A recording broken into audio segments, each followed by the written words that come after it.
বছরটা আমরা যেন বেশি বেশি আল্লাহর শুকরিয়া দিয়ে নতুন বছরটাকে সমৃদ্ধ করতে পারি, বেশি বেশি যেন আল্লাহর ইবাদত করতে পারি। নতুন বছরে আমরা শপথ নেই আমরা যেন অন্তরে হিংসা লালন না করি, বিদ্বেষ লালন না করি, আমরা নিজেরা যেন কাদা ছোড়াছুরি না করি, আমরা যেন মিলেমিশে একসাথে একাকার হয়ে যাই। আল্লাহ তুমি কবুল করো, আমরা পড়ি আমিন। 60টা জিনিস মানুষ মরে যাওয়ার পরে তার কবরে পৌঁছতে থাকে। ইন্না মিম্মা ইয়ালহাকুল মুমিন মিন হাসানাতিহি বা'দা মাউতিহি, মানুষ মরে যাওয়ার পরেও যে 60টা জিনিস তার কবরে পৌঁছায় তার মধ্যে একটা হচ্ছে মসজিদান বানাহু, সে যে মসজিদ বানিয়ে গিয়েছে ওই মসজিদের সওয়াব। সুবহানাল্লাহ পড়ে। আপনি টাকা দিয়ে মসজিদ বানিয়ে দিলেন, ওই মসজিদে মুসল্লিরা নামাজ পড়ে, রোজাদাররা এসে ওখানে ইফতার খায়, তাহাজ্জুদ আদায়কারীরা তাহাজ্জুদ পড়ে, তাদের সওয়াবের কমতি হবে না, কিন্তু তাদের সওয়াবের একটা পার্সেন্টেজ সওয়াব যে ব্যক্তি মসজিদ বানালো তার আমলনামায় আল্লাহ ঢুকিয়ে দেয়। সুবহানাল্লাহ বলতে পারলেন না? হে নামাজি আমার ঘরে নামাজে পড়ো আজ, দিল মে তোমার চরণ তলে হৃদয় যায় নামাজ। হে নামাজি আমার ঘরে নামাজে পড়ো আজ, দিল মে তোমার চরণ তলে হৃদয় যায় নামাজ। পড়েন আল্লাহু আকবার। কি সুন্দর লিখেছেন কাজী নজরুল ইসলাম। মসজিদ কেমন যেন মসজিদ তার নিজের ভাষায় আল্লাহর কাছে কেঁদে কেঁদে ফরিয়াদ জানায়, আল্লাহ নামাজিরা আমার ঘরে আসে না, কি সুন্দর টাইলস, কি সুন্দর মুসল্লা, কি সুন্দর এয়ার কন্ডিশন, সব আছে কিন্তু মুসল্লি নাই, ঠিক কিনা? মসজিদগুলো আল্লাহর কাছে ফরিয়াদ জানায়, এজন্য আমরা যেন মসজিদ মুখী হই। কি মুখী? কাজী নজরুল ইসলাম খুব সুন্দর করে বলেছেন, মসজিদেরই পাশে আমায় কবর দিও ভাই, ঠিক কিনা? মসজিদেরই পাশে আমায় কবর দিও ভাই, যেন গড়ে হতে মুয়াজ্জিনের আযান শুনতে পাই। আমার ঘরের পাশে দিয়ে ভাই নামাজিরা যাবে, পবিত্র সেই পায়ের ধ্বনি এ বান্দা শুনতে পাবে। গোরা যাব হতে গুনাহগার পাইবে রেহাই, মসজিদেরই পাশে আমায় কবর দিও ভাই। কত মানুষ নামাজি ভাই মসজিদানিহীনাতে,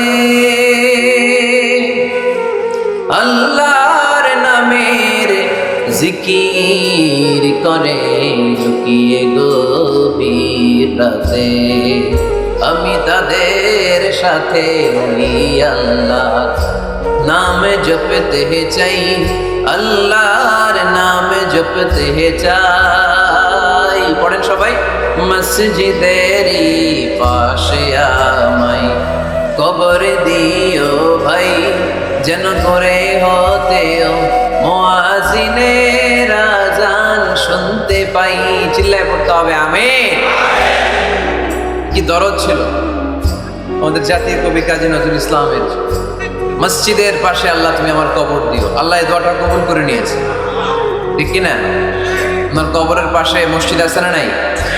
আছে। এজন্য মসজিদের সাথে সম্পর্ক জুড়ে দেওয়া এটা ইমানদারের আলামত, আর মসজিদকে ঘৃণা করা এটা মুনাফিকের আলামত। এজন্য আমরা যেন আমাদের হৃদয়টাকে মসজিদের সাথে জুড়ে দেই, মসজিদের সাথে যেন সুসম্পর্ক থাকে। মসজিদ সবার, মসজিদ নিয়ে দলাদলি নাই। দলাদলি আছে অনেক জায়গায়, হানাফি মসজিদ, আহলে হাদিস মসজিদ, এরকম আমরা দেখি বা শুনি, এটা ঠিক না। হানাফি মসজিদ বলে কোনো কথা নাই, আহলে হাদিস মসজিদ বলে কোনো কথা নাই। মসজিদ সবার।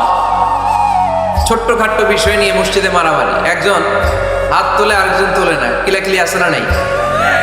একজন বলে জোরে আমিন, আরেকজন আস্তে আমিন, মারামারি আছে না নাই? এগুলো কি মারামারি করার কোনো বিষয়? কথা বলেন। সালাতে ফরজ আছে, ওয়াজিব আছে, সুন্নাহ আছে, খেয়াল করে বুঝবেন। ফরজ যদি নষ্ট হয় সালাত ভঙ্গ হয়, you have to repeat your সালাত। ওয়াজিব নষ্ট হলে সালাত ভঙ্গ হয় না, নতুন করে পড়া লাগে না। সেজদায় সাহু দিলেই সালাত আদায় হয়ে যায়। আর সুন্নাহ নষ্ট হলে নামাজ নষ্টও হয় না, নতুন করে পড়াও লাগে না, সেজদাও লাগে না, নামাজ আদায় হয়ে যায়। সুন্নাহ নষ্ট হবে, এই যে হাত তোলা না তোলা এটা সুন্নাহ, আমিন জোরে বলা না বলা এটা কি সুন্নাহ, যেটা কোনো কারণে কেউ না করলেও তার নামাজ কবুল করে নেবে কে? আর এই সব সুন্নতে আমাদের দেশে কি লাগে, মৌলভীবাজারে মাশাআল্লাহ এগুলা নাই, এখানেও আছে। এগুলোর অবসান ঘটুক, আমরা চাই কি চাই না? আর কত এই ছোটখাটো বিষয় নিয়ে আমরা এই বিভেদের প্রাচীর আর দেয়ালকে উঁচু করবো আমাদের মাঝখানে? কবে আমরা ঐক্যের সিন্ডিকেট করব? কবে? আর কবে সাদা মনের মানুষ হব? কবে? আর কত? অনেক হয়েছে, আর না, এবার থামেন। বিভেদের প্রাচীরকে ভেঙে চুরিয়ে দেন, ঐক্যের এমন সিন্ডিকেট করতে হবে যাতে কোনো অপশক্তি ঐক্যকে ভাঙতে না পারে, বানচাল করতে না পারে। চিল্লায় বলেন ঠিক কিনা? এজন্য মিউচুয়াল রেসপেক্টের দরকার, পারস্পরিক শ্রদ্ধাবোধ সব ক্ষেত্রে, রাজনীতিতে, সামাজিক অ্যাক্টিভিটিসে আমাদের আলেম ওলামাদের মধ্যে পারস্পরিক শ্রদ্ধাবোধের দরকার, মিউচুয়াল রেসপেক্ট। কেউ কাউরে রেসপেক্ট করে না, আমি যেটা বলছি এটাই সব, বাকি সব হারাম, এরকম বলে না অনেকে? এরকম যেন না করি। তাহলে মসজিদ সবার, মসজিদ আল্লাহর হাবিব সাল্লাল্লাহু আলাইহি ওয়াসাল্লাম খ্রিস্টানদেরকে মসজিদে ঢুকতে দিয়েছে, আর আমরা মুসলমান ভাইয়ের জন্য মসজিদে তালা ঝুলাই দেয়, আছে না নাই? আল্লাহর হাবিব সাল্লাল্লাহু আলাইহি ওয়াসাল্লাম কোথাও গেলেই প্রথমে মসজিদ বানাতেন। কি বানাতেন? মসজিদ বানাতেন। মক্কা থেকে হিজরত করে মদিনায় আসলেন, কোবায় থাকলেন কয়েক সপ্তাহ, কোবা পল্লীতে তিনি মসজিদ বানালেন, মসজিদ কোবা।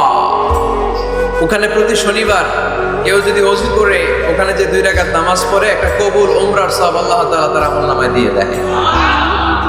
মসজিদে কোবা বানালেন। তারপরে মদিনায় এসে মসজিদে নববী বানালেন আল্লাহর হাবিব সাল্লাল্লাহু আলাইহি ওয়াসাল্লাম, মসজিদে নববী। এটা ছিল আল্লাহ রাসূল সাল্লাল্লাহু আলাইহি ওয়াসাল্লামের বৈশিষ্ট্য, কোথাও গেলেই তিনি মসজিদ বানাতেন। মসজিদে নববী, হায় রে, এখন তো কত সুন্দর মসজিদ আমরা দেখি, আমরা যে সালাত পড়ি। আল্লাহর হাবিব সাল্লাল্লাহু আলাইহি সাল্লামের সময় মসজিদে নববী কি এরকম ছিল? কথা বলেন। ফ্লোর ছিল বালুর ফ্লোর। কিসের ফ্লোর? আমাদের মসজিদের ফ্লোর কিসের? টাইলস। আর আল্লাহ রাসূল সাল্লাল্লাহু আলাইহি ওয়াসাল্লামের মসজিদে নববীর ফ্লোর কিসের? কথা বলেন। তো আওয়াজ করে উত্তর দেন না কেন? কষ্ট হচ্ছে? দুপুরে খাইছেন না সবাই? কেন খান নাই কেন? রোজা রাখছিলেন? হ্যাঁ, ফজর বাদে আইছি। আচ্ছা ঠিক আছে, ঠিক আছে, আচ্ছা আচ্ছা। সাউন্ড নাই, কথা শোনা যায় না? তো এটা শুনলা কেমনে? জিজ্ঞেস করলাম কথা শোনা যায় না, কয় না। তো এটা শুনলা কি করে? মানে অল্প শোনা যায়, তাই তো? একটু পরে আমার বিদায় ঘন্টা বাজবে, আমি চলে যাব। এই তোমরা ডিস্টার্ব করতে করতে আমার সময় শেষ। তোমরা ডিস্টার্ব করলে তোমাদের লস, আমি আমার টাইমের 1 মিনিট বেশি যেতে পারবো না, কারণ এখানে আসরের সালাতের আজান শুরু হয়ে যাবে, এরপরে কোনো কথা নেই।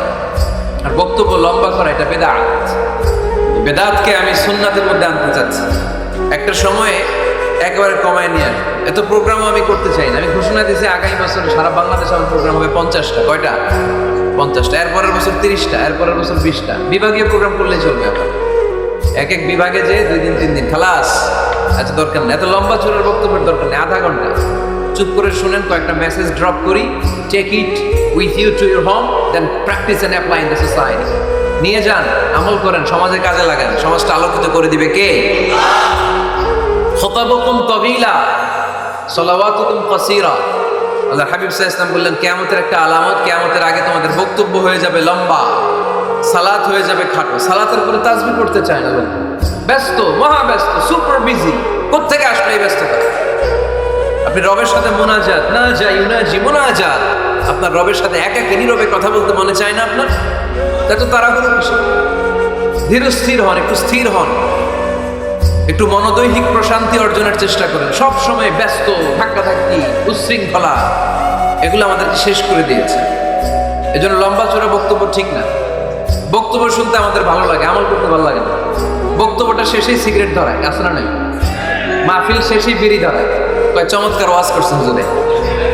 ওয়াজটা সেই রকম হয়েছে, অনেক কণ্ঠ সুন্দর হুজুরের। এতদিন ইউটিউবে দেখছি, আজকে সরাসরি দেখেছি। আসলে নাই, কি লাভ হয়েছে? লাভটা হয়েছে কি? এই যে মাহফিল শেষে বিড়িটা ধরাইলেন আর গেলেন, কোনো লাভ হয় না। এগুলো থেকে বেরিয়ে আসতে হবে। বছরের পর বছর আমাদেরকে শেখানো হয়েছে একভাবে, কেউ এই পরিবর্তনের আওয়াজ তুলে নাই। আওয়াজ আপনাকে তুলতে হবে। আওয়াজ তোলার জন্য এত মানুষ লাগে না, আপনি একাই যথেষ্ট। আপনি দাঁড়ান না সামনে, দেখবেন আপনার সামনে কেউ টিকে থাকতে পারবে না, ঠিক কিনা? কিন্তু আপনার শক্ত সিদ্ধান্ত লাগবে, পরিবর্তনের জন্য শক্ত মানসিকতা লাগবে যে আমি পরিবর্তন করতে চাই। We have to change. যুগ জামানা পাল্টে দিতে চাই না অনেকজন। এক মানুষই আনতে পারে জাতির জাগরণ। এক মানুষই বিপদকালে বাঁচায় কাফেলা, ক্ষুদ্র ডিঙ্গি বাঁচায় জাহাজ অসীম দরিয়ায়। যেন আপনার শক্ত সিদ্ধান্ত পারে আপনার মৌলভীবাজারটাকে দেশের শ্রেষ্ঠ জেলা, শ্রেষ্ঠ থানা হিসেবে আল্লাহর কাছে কবুল করতে, ঠিক কিনা? এই জন্য লম্বা চূড়া আলোচনা ঠিক না। ছোটখাটো অল্প কয়েকটা মেসেজ নিয়ে যেতে পারলেই that's enough. One of the minor signs before the day of judgment, your Islamic lectures will be very long and your salah 5 times a day will be short. কিয়ামতের আগে বক্তব্য লম্বা, নামাজ খাটো, তাসবিহ পড়ে না, ব্যস্ত, মহাব্যস্ত। এই মহাব্যস্ততা ছাড়েন, কোরআন সুন্নাহর দিকে ফিরে আসেন। বরকত দিবে কে? বিশ্বনবীর মসজিদে নববীর ফ্লোর বালুর ফ্লোর ছিল, আমাদের ফ্লোর টাইলস। আল্লাহর হাবিব সাল্লাল্লাহু আলাইহি ওয়াসাল্লামের মসজিদে বালি নিচে, এই বালিতেই নামাজ পড়তেন। বৃষ্টি হলে কাদামাটি হয়ে যেত, কাদামাটিতেই সেজদা করতেন। সেজদা করলে কাদার মাটি আল্লাহর হাবিব সাল্লাল্লাহু আলাইহি ওয়াসাল্লামের নাকে আর কপালে লেগে যেত। তিনি সালাম ফিরিয়ে সাহাবাদের দিকে মুখ ফিরিয়ে বসলে দেখতেন প্রতিটা সাহাবীর নাকে আর কপালে কাদার মাটি মিশে আছে। তার মানে নবী সাল্লাল্লাহু আলাইহি ওয়াসাল্লামের মসজিদে নববী ছিল কাঁচা, কিন্তু মুসল্লি ছিল পাকা। আমাদের মসজিদগুলা হয়েছে পাকা, কিন্তু মুসল্লি কাঁচা, ঠিক কিনা? ফজরের সালাতে মানুষ নাই। ইমাম সাহেব আছেন কে কে এলাকায়? দেখি ইমাম, মসজিদের ইমাম। মাশাআল্লাহ। আপনাদের এখানে মসজিদে ফজরের নামাজে কয় কাতার হয়? 5 জন 6 জন। কেনে এত কম? কেনে? হ্যাঁ, আসে না, আসতে চায় না লোক। তো এই যে 5-6 জন ফজরের সালাতে, কল্পনা করতে পারেন ফজরের সালাতে এত কম লোক। যেদিন ফজরের জামাতের দৃশ্য আর জুমার নামাজের দৃশ্য একরকম হয়ে যাবে, ওই দিনই বাংলাদেশে ইসলাম কায়েম হয়ে যাবে। এখন স্লোগান তুলে বিপ্লব, বিপ্লব, ইসলামে বিপ্লব। আর ফজরের সময় আমি কম্বলের ভিতরে, আছে না নাই? কোনো বিপ্লব হবে না। ফজরের নামাজ জামাতে পড়ুন, সকালটারে বরকতময় করে দিবে কে?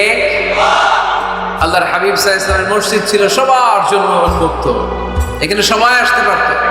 এই জন্য মসজিদ হবে সবার। আমরা মসজিদের আবাদকারী হতে চাই। এজন্য রাব্বুল আলামিন বলেন, ইন্নামা ইয়া'মুরু মাসাজিদাল্লাহি মান আমানা বিল্লাহি ওয়াল ইয়াউমিল আখির ওয়া আকামাস সালাতা ওয়া আতাজ যাকাতা ওয়া লাম ইয়াখশা ইল্লাল্লাহ ওয়া আসা উলাইকা আন ইয়াকুনু মিনাল মুহতাদিন। সুবহানাল্লাহ পড়েন। রব্বুল আলামিন বললেন, মসজিদের আবাদকারী হবে তারা যারা আল্লাহর প্রতি ঈমান আনে, আখিরাতের প্রতি ঈমান আনে, যারা সালাত কায়েম করে, যারা যাকাত আদায় করে, যারা দুনিয়ার কাউকে ভয় পায় না, ভয় পায় একজনকে। চিল্লায় বলেন তিনি কে? যাতে হৃদয়ে আছে আল্লাহর ভয়, তারা কোন পথ ভুলে যায় না। আল্লাহর প্রেম ছাড়া এই দুনিয়া কারো কাছে কোনো কিছু চায় না, ঠিক কিনা? তাহলে যারা মসজিদের আবাদকারী, এরা ভয় পায় একজনকে। চিল্লায় বলেন তিনি কে? মসজিদের আবাদকারীদের প্রথম গুণ, তারা আল্লাহয় বিশ্বাস করে, তারা আখিরাতে বিশ্বাস করে, তারা সালাত কায়েম করে, তারা যাকাত আদায় করে, তারা আল্লাহ ছাড়া পৃথিবীর কাউরে ভয় পায় না। আল্লাহ বলেন, ফাআসা উলাইকা আন ইয়াকুনু মিনাল মুহতাদিন। আশা করা যায় তারাই হলো হেদায়েতের রাস্তার উপরে আছে, ঠিক কি না? তারাই মসজিদের আবাদকারী, যারা মসজিদে যায়, সালাত আদায় করে। এখন মসজিদের আবাদকারী আপনি হতে চান, আপনি মসজিদে যান না, আপনি আবাদকারী হতে পারবেন? মসজিদের অনেক সভাপতি আছে, মসজিদে যায় না, আছে না নাই? মৌলভীবাজারে এই সমস্যা বোধহয় নাই। মসজিদের সেক্রেটারি মসজিদে যায় না, আছে না নাই? তাহলে হইলো, এটা হইলো, এটা মেনে নেওয়া যায়? এই জন্য সভাপতি সাহেবরা, আপনি কষ্ট করে মসজিদ বানিয়েছেন, মসজিদে যাবেন। এই কথা বলেন কেন? এত দিকে বিশৃঙ্খলা হইলে কেমন হবে? বসেন আর অল্প কয়েক মিনিট। সভাপতি সাহেব আপনি মসজিদে যাবেন, সেক্রেটারি সাহেব আপনি মসজিদে যাবেন, তাহলে আপনি সঠিক মসজিদের আবাদকারী হবেন, ঠিক কিনা? আমরা মসজিদের আবাদকারী হতে চাই ইনশাআল্লাহ। পড়েন উমরানুল মাসাজিদ। মসজিদের আবাদ কি করে করতে হয়? মসজিদ আবাদ করার এক নাম্বার মাধ্যম হচ্ছে মসজিদ নির্মাণ করা। কি করা? নির্মাণ করা। খেয়াল করবেন, আল্লাহর হাবিব সাল্লাল্লাহু আলাইহি ওয়াসাল্লাম বলেছেন, মান বানা মসজিদান মিন মালিহি ফিদ দুনিয়া বানাল্লাহু লাহু বাইতান ফিল জান্নাহ। যে ব্যক্তি নিজের পকেটের টাকা খরচ করে দুনিয়াতে মসজিদ বানায়, আল্লাহ তাআলা তার জন্য জান্নাতে ঘর বানায়। 60টা জিনিস মানুষ মরে যাওয়ার পরে তার কবরে পৌঁছতে থাকে। ইন্না মিম্মা ইয়ালহাকুল মুমিন মিন হাসানাতিহি বা'দা মাউতিহি। মানুষ মরে যাওয়ার পরেও যে 60টা জিনিস তার কবরে পৌঁছায়, তার মধ্যে একটা হচ্ছে মসজিদান বানাহু। সে যে মসজিদ বানিয়ে গিয়েছে, ওই মসজিদের সওয়াব। সুবহানাল্লাহ পড়ে।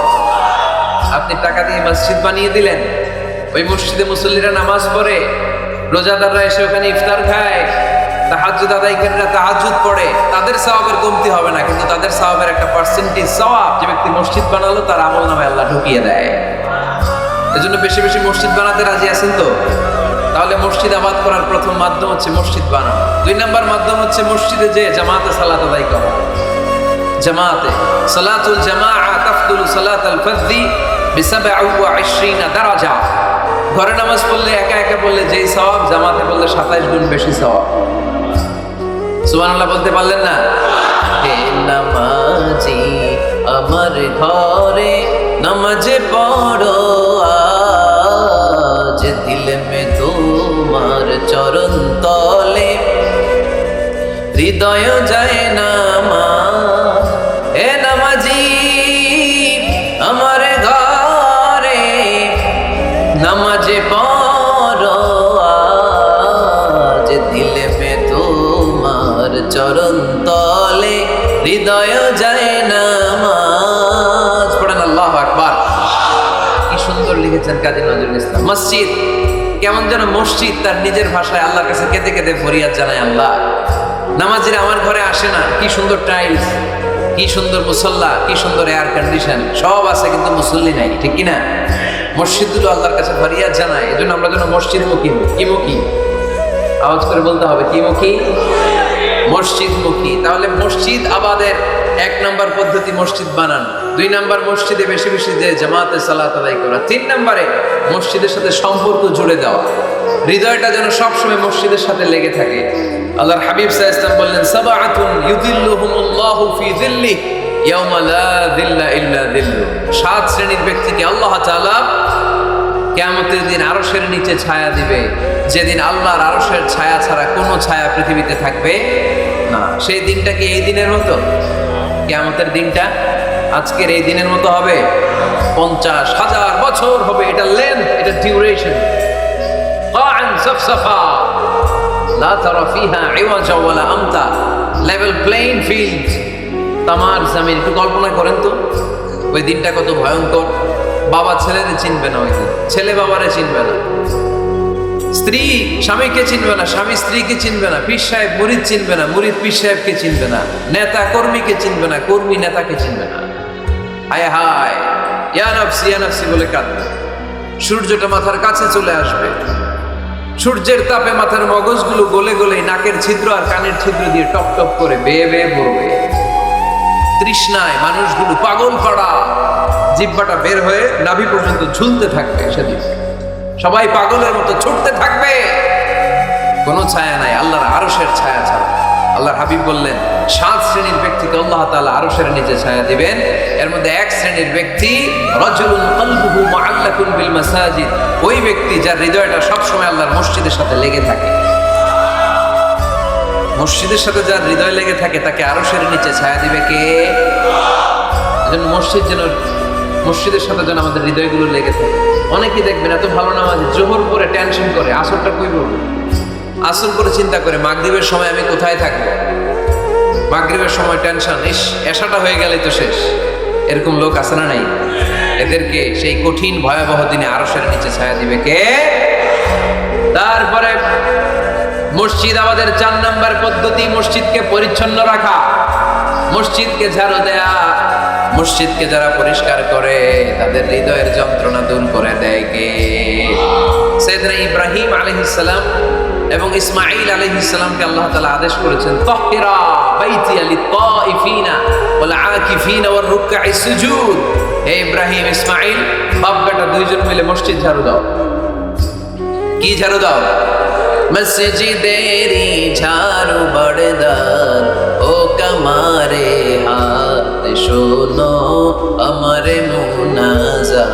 পড়েন, শোনো শোনো ইয়া ইলাহি আমারে মুনাজাত, শোনো আমারে মুনাজাত। পড়েন আমিন। মসজিদ ঝাড়ু দেওয়া মসজিদ আমাদের অন্তর্ভুক্ত। আপনারা কেউ কোনোদিন মসজিদ ঝাড়ু দিয়েছেন না? কে কে দিয়েছেন দেখি? সবাই সবাই মসজিদের খাদেম? মাশাআল্লাহ। আমিও দিছি মসজিদ ঝাড়ু, অনেক দিছি। মাশাআল্লাহ, আল্লাহ তুমি কবুল করো। যাদের হৃদয়ে বড় জ্বালা, ফ্যামিলিতে সুখ নাই, শান্তি নাই, তারা হৃদয়ে প্রশান্তি আনতে চাইলে এতিমখানায় যাবেন, এতিমের মাথায় হাত বুলিয়ে দিবেন, এতিমের মুখে খাবার তুলে দিবেন। আপনার হৃদয়টারে নরম করে দিবে কে? আল্লাহর ঘর মসজিদে যাবেন, নিজ হাতে মসজিদটারে একটু পরিষ্কার করে দিবেন, আপনার জীবনটারে উজালা করে দিবে কে? তাহলে এগুলো করার মাধ্যমে আমরা মসজিদের আবাদ করতে চাই। আমরা মসজিদের আবাদকারী হতে চাই কি চাই না? আল্লাহর ঘর মসজিদ আবাদ করার মতো শ্রেষ্ঠ কাজ পৃথিবীতে হতে পারে না। এই মসজিদের কিছু আদব আছে, আল্লাহ রাসূল সাল্লাল্লাহু আলাইহি ওয়াসাল্লাম বলেছেন এই আদবগুলো মেনটেন করে যেন আল্লাহর ঘর মসজিদের সাথে আমরা ব্যবহার করি। মসজিদের 1 নম্বর আদব হচ্ছে মসজিদে ওযুর সাথে প্রবেশ করা। কিসের সাথে? ওযু করে পরিচ্ছন্ন হয়ে মসজিদে প্রবেশ করা। এজন্য অপবিত্র অবস্থায় গোসল ফরজ, এরকম অবস্থায় মসজিদে ঢোকা যাবে? কথা বলেন, ঢোকা যায়? যেই নারীদের মাসিক চলতেছে, মেনস্ট্রুয়েশনাল পিরিয়ড চলতেছে, ওই নারীদের পক্ষে মসজিদে ঢোকা যায় আছে? নাই। তাহলে এটা হলো 1 নম্বর আদব। মসজিদে ঢোকার সময় কি করে ঢুকবো? ওযু করে। আওয়াজ করে বলেন, কি করে ঢুকবো? ওযু করে। 2 নম্বর আদব হচ্ছে মসজিদে যাওয়ার সময় সবচেয়ে ভালো জামাটা পরে যাবে, সবচেয়ে ভালো পাঞ্জাবিটা পরে যাবে। জানতো আপনারা? না সবচেয়ে সিরাটা পরে যাবে? হ্যাঁ, অনেকের নামাজের জন্য একটা পুরান জামা আছে, সিরা পাড়া, এদিকে হাত উঠালে দিতে দেখা যায়, আছে না নাই? সবচেয়ে সিরা পাড়াটা রাখে নামাজের জন্য, কপাল পোড়া। আর সুন্নাতে খাতনার অনুষ্ঠানে গেলে মাশাআল্লাহ লেহেঙ্গা গায়ে দেওয়া যায়, আছে না নাই? না, আপনি ইবাদতের জন্য সবচেয়ে সুন্দর জামাটা রাখবেন। এজন্য রাব্বুল আলামিন বলেন, ইয়া বানি আদম খুযু যিনাতাকুম ইনদা কুল্লি মাসজিদ। ও বনি আদম, তুমি যখন আল্লাহর ঘর মসজিদে ঢুকবা, ও বনি আদম, তুমি যখন নামাজের মুসল্লায় দাঁড়াবা, তোমার সবচাইতে দামি, সবচাইতে সুন্দর জামাটা গায়ে দিয়ে তুমি নামাজে দাঁড়াও। ঠিক কি না? তাহলে এখন মসজিদে যাওয়ার সময় কি গায়ে দিয়ে যাবেন বলেন? চিন্তা এখন পাই? হ্যাঁ, মাশাআল্লাহ। হ্যাঁ, সবচেয়ে ভালো কাপড়টা আয়রন করে পারফিউম মেখে তারপরে আমরা যাব। রাজি আছেন তো? 3 নম্বর আদব হচ্ছে মসজিদে ঢোকার সময় বাম পা দিয়ে ঢুকতে হয়।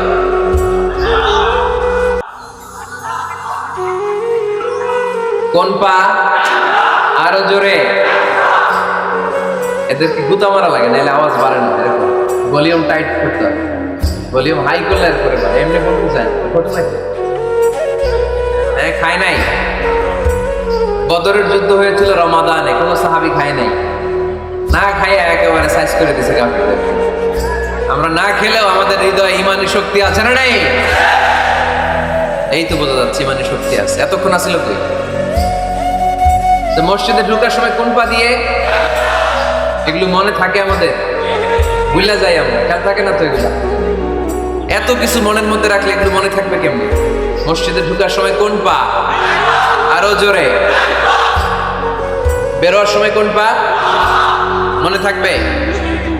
মসজিদে যখন ঢুকবেন ডান পা দিয়ে ঢুকবেন, আর দোয়া পড়বেন, আউযু বিল্লাহিল আযীম ওয়া বিওয়াজহিল কারীম ওয়া সুলতানিহিল কাদীম মিনাশ শাইতানির রাজীম বিষ্ণু ইসলাম বললেন, যে ব্যক্তি মসজিদে ঢোকার সময় এই দোয়াটা পড়বে, শয়তান আফসোস শুরু করে, সে বলে হায় হায়, আজকের দিনের জন্য, সারা দিনের জন্য তো তুই আমার ওয়াসওয়াসা থেকে বেঁচে গেলি, আজকের সারা দিনের জন্য তোরে আমি হারালাম, আজকের সারাটা দিন আল্লাহর পক্ষ থেকে প্রোটেকশন নিয়ে তুই বেঁচে গেলি, আজকের জন্য যা, কালকে তোরে আমি ধরবো।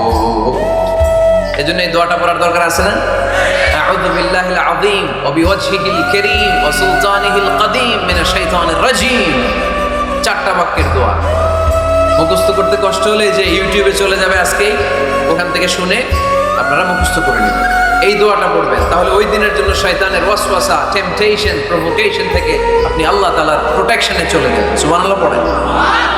তারপর আল্লাহর হাবিব বললেন, ঢোকার আগে আমারে সালাম দাও, পড়বেন আসসালামু আলাইকা আইয়ুহান নাবিয়্যু ওয়া রাহমাতুল্লাহি ওয়া বারাকাতুহু। এই দুইটা জিনিস যখন করে ফেললেন, তখন ডান পা দিয়ে পড়বেন আল্লাহুম্মা ইফতাহ লি আবওয়াবা রাহমাতিক। সুবহানাল্লাহ পড়েন। আল্লাহুম্মা ইফতাহ লি, ও আল্লাহ আমার জন্য তুমি খুলে দাও আবওয়াবা রাহমাতিক, তোমার রহমতের দরজা। তার মানে মসজিদে ঢুকলে রহমত পাওয়া যায় কি যায় না? মসজিদে ঢুকলে পাওয়া যায় রহমত, মসজিদের বাইরে রহমতের কথা আল্লাহ বলে নাই, মসজিদের ভিতরে রহমত। কোথায় রহমত? কোথায়? মসজিদের ভিতরে রহমত আছে না? তার প্রমাণ, মসজিদে ঢুকলেই শান্তি লাগে কেমন জানি, আর ঘুমে ধরে। মসজিদে ঘুমাইছেন কারা কারা দেখি? সবাই ঘুমাইছেন? আরে আমি কত ঘুমাইছি, জুমার নামাজের সময় যে কি ঘুম আসে, আসে আসে, কমন পড়ছে, একেবারে কমন পড়ে গেছে, ঘুম আসে। কারণ রহমত, রহমতের ঝিরি ঝিরি বাড়ি ধারা আল্লাহ তাআলা আরশের উপর থেকে নাজিল করতে থাকে, আর এই রহমতের কারণে হৃদয়টা প্রশান্ত হয়ে যায়, অনেকের ঘুমও চলে আসে, ঠিক কিনা? এজন্য আল্লাহুম্মা ইফতাহ লি আবওয়াবা রাহমাতিক, ও আল্লাহ তোমার রহমতের দরজাগুলো আমার জন্য খুলে দাও। এই দোয়া করলে রহমতের দরজা খুলে দেয় কে?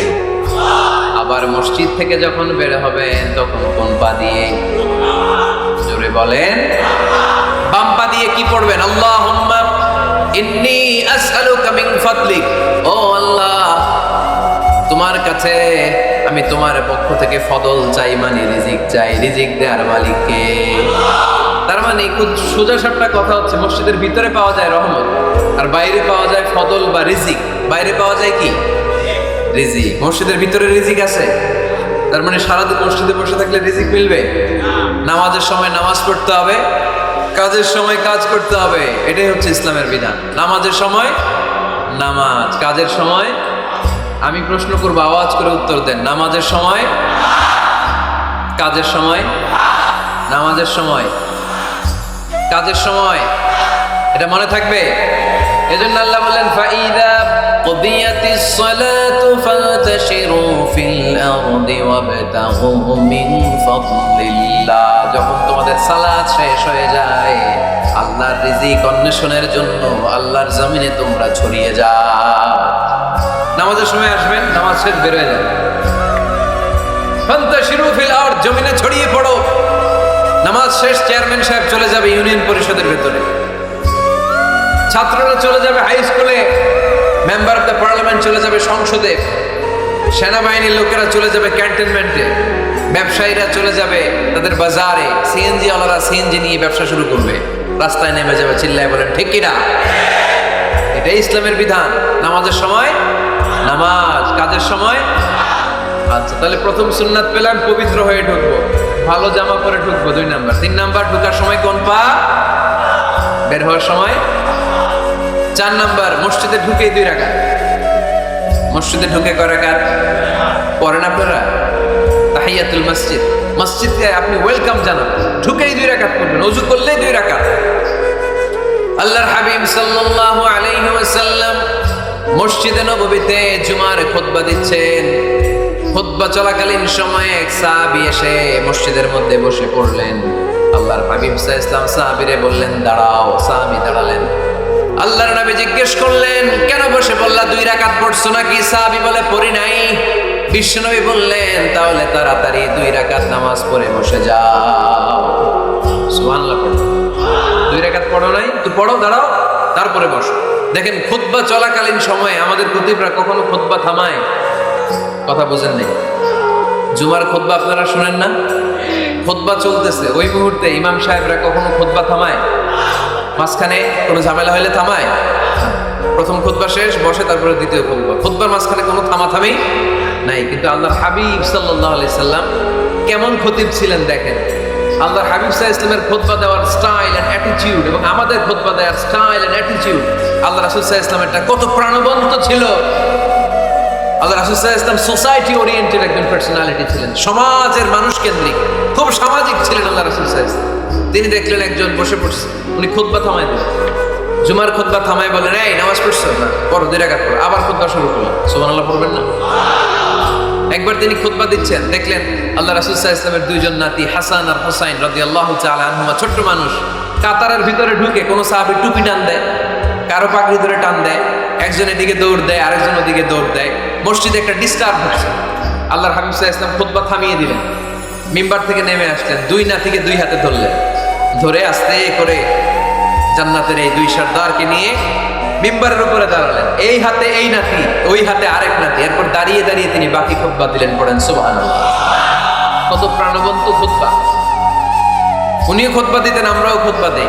আল্লাহর হাবিব সাল্লাল্লাহু আলাইহি ওয়াসাল্লাম খুতবা দিচ্ছেন, এক সাহাবী এসে বলল, ইয়া রাসূলুল্লাহ, মদিনায় দুর্ভিক্ষ, বৃষ্টি নাই, আপনি বৃষ্টির দোয়া করেন। রাসূল সাল্লাল্লাহু আলাইহি ওয়াসাল্লাম খুতবা থামায় দিলেন, থামায় দিয়ে দোয়া শুরু করলেন। আল্লাহুম্মা আসকিনা গাইসান মুগীসান মারিআন মুরিআন নাফিআন গায়রা দার আজিলান গায়রা আজিল। আল্লাহ, উপকারী বৃষ্টি দেন, যে বৃষ্টিতে আমাদের ফসল জন্মাবে, সবুজ ঘাস লতা পাতা জন্মাবে, আমাদের গবাদি পশুর রিজিক বাড়বে। এরকম উপকারী বৃষ্টি আমাদেরকে দিয়ে মদিনাটারে ধন্য করে দেয়।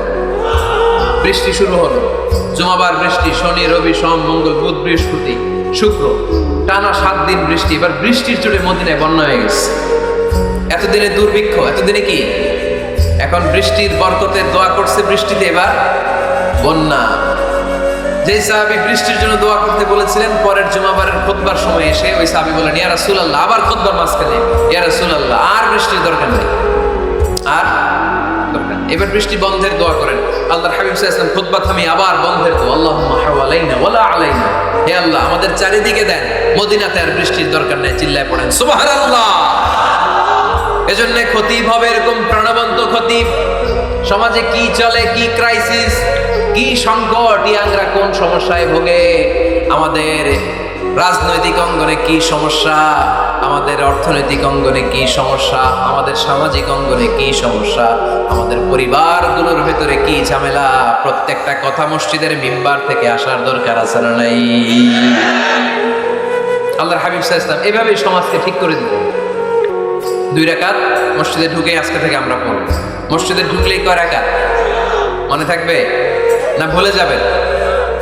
তারপরে আল্লাহর হাবিব সাল্লাল্লাহু আলাইহি ওয়াসাল্লাম বলেছেন, খবরদার কবরের উপর মসজিদ বানিও না। কবরস্থান একদিকে, মসজিদ আর একদিকে। কিন্তু বাংলাদেশে মসজিদের সাথে কবর মেলানো আছে না নাই? ছোট্ট একটা মসজিদ, কিন্তু এত বড় বাবার কবর আছে না নাই? এগুলো করবেন না। আগে হবে মসজিদ, পরে কবরস্থান। যেমন মসজিদে নববী হয়েছে আগে, তারপরে বিশ্বনবীর কবর এখানে আছে না নাই? মসজিদে নববী প্রতিষ্ঠিত হয়েছে আগে, পরে বাকি কবরস্থান আছে না নাই? কিন্তু কোন আল্লাহর ওলির কবরস্থানের উপরে যদি মসজিদ বানান, তার উপর লানাত দিয়েছে কে? লাআনা রাসূলুল্লাহ আলাল ইয়াহুদ ওয়ান নাসারা ইত্তাখাযু কুবুর আমবিয়াইহিম মাসাজিদা। আল্লাহর রাসূলের লানত ইহুদি নাসারাদের উপর, কারণ ইহুদি আর নাসারাদের একটা খাসলা, একটা বৈশিষ্ট্য ছিল, তারা তাদের নবীদের কবরের উপরে মসজিদ বানায় ফেলত। এটা করা যাবে? এজন্য এলাকায় এলাকায় এই ঝামেলা, কবর আর মসজিদ হবে আলাদা। আবার মসজিদের কিবলার দিকে যেন কবরস্থান না হয়, তাহলে শিরক হওয়ার সম্ভাবনা আছে না নাই? খুব সাবধান, আল্লাহ সব মাফ করে কিন্তু শিরক মাফ করে না, ঠিক কি না? শিরক হচ্ছে মহাপাপ, সব পাপের বাপ। এজন্য আমরা সব করলেও শিরকের গুনাহ মুসলমান কখনো করতে পারে। এরপর আল্লাহর হাবিব বললেন, মসজিদকে পরিষ্কার পরিচ্ছন্ন রাখো, এটাও মসজিদের আদাব। মসজিদে আতর লাগিয়ে দেন, বাখর জ্বালিয়ে দেন। আপনাদের এই এলাকার মধ্যে তো বাখরের অভাব নাই, আগরের অভাব নাই, ঠিক কিনা? গতকাল প্রোগ্রাম ছিল কই? সুজানগর, আগরের রাজধানী। আগর চিনেননি আপনারা? হ্যাঁ, এই যে দেহনেল উদ, পারফিউম আপনাদের এই যে মাহতাব সাহেবের আল হারামাইন, এরপরে যে আজমল কোম্পানি, এও আপনাদের এই মৌলভীবাজার এলাকার। এরকম অনেক কোম্পানি আছে দুবাই ভিত্তিক, গোটা বিশ্বে ওনারা ব্র্যান্ডিং করেছে। এগুলোর র ম্যাটেরিয়াল, কাঁচামাল যায় হচ্ছে আপনাদের মৌলভীবাজার থেকে। ছেলের বউ শাশুড়ির ওয়াজ গতকাল করছে, শুনে নিন। শাশুড়ি আর বৌমার কিলাকিলি, গতকালের ওয়াজের বিষয় ছিল কি? শাশুড়ি বৌমার কিলাকিলি কি করে থামাবেন, শুনে নিন। আচ্ছা ঠিক আছে, মুফতি সাহেবদের কাছ থেকে জেনে নেবেন এই প্রশ্ন। আমি উত্তর দিলে আবার কিলাকিলি লেগে যাবে বাংলাদেশ, কিলাকিলির দরকার নেই। সম্মানিত ভাইয়েরা, মসজিদ পরিষ্কার পরিচ্ছন্ন রাখলে বাকুল জ্বালাবেন, দেখে নিল এই পারফিউম গুলো ছড়িয়ে দিবেন। মসজিদের মধ্যে অনেক মসজিদের দুর্গন্ধ আছে না নাই? এই কার্পেটের মধ্যে ময়লা পরিষ্কার করেন।